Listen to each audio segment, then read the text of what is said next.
Hi, my name is Dennis. I'm an Interventional Vascular Access RN.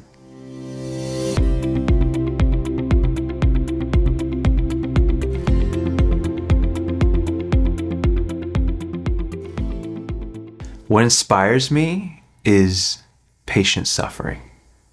It gets me going. Because when I see what I do, because usually the suffering comes from the disease process. And for like surgeons and ortho, patients are sedated. But when I do things, they feel it and I can experience their pain immediately. There's no, oh, they're in a daze, they're unconscious. They can feel everything that I'm doing and they're suffering from what I do. Do they need what I do? Of course. They need that access or else they cannot get the medication. Now, what pushed me to care about vascular access and the social media stuff that I'm doing is when I saw the difference between my blind sticking and the suffering that was causing my patients and the ultrasound use and the different techniques that I was using to prevent that suffering. That's what really pushed me to share the information, but also gain the information myself. Just soaking in better techniques, better practices. That's what got me to keep doing what I'm doing and sharing everything, because now I get to do what I do what I love. I know it's weird. I love poking people with metal shanks and keeping plastic tubes in. It's an odd interest, but I get to do it with less suffering.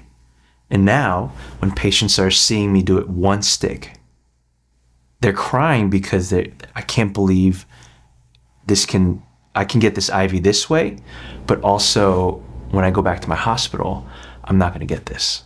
So I want to try to share that with everybody as much as possible.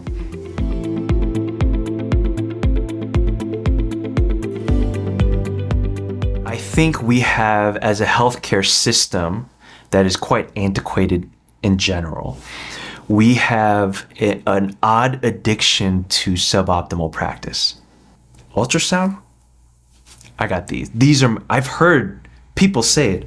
These are my ultrasounds.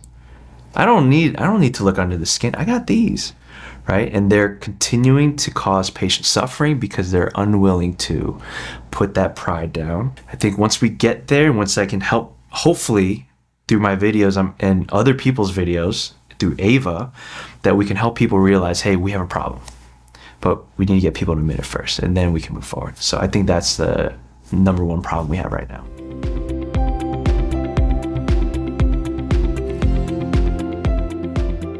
The best thing that we can do as a specialty group and clinicians is to stop gatekeeping the information.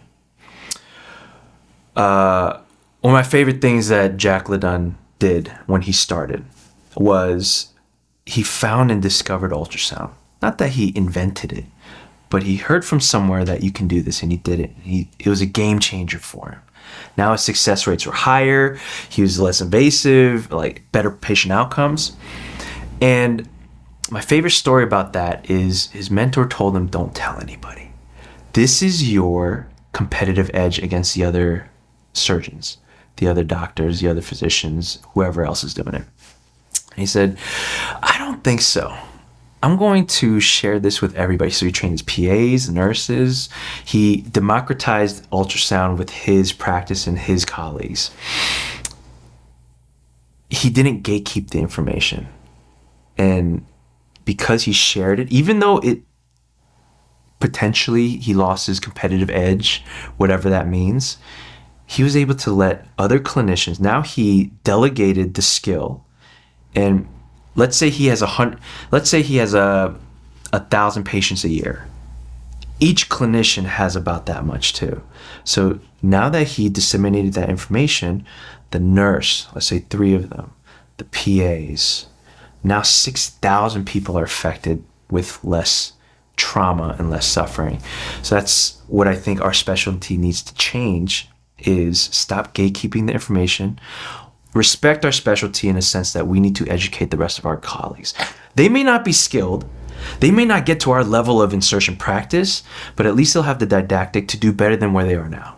And then we can together increase the standard of care for our patients.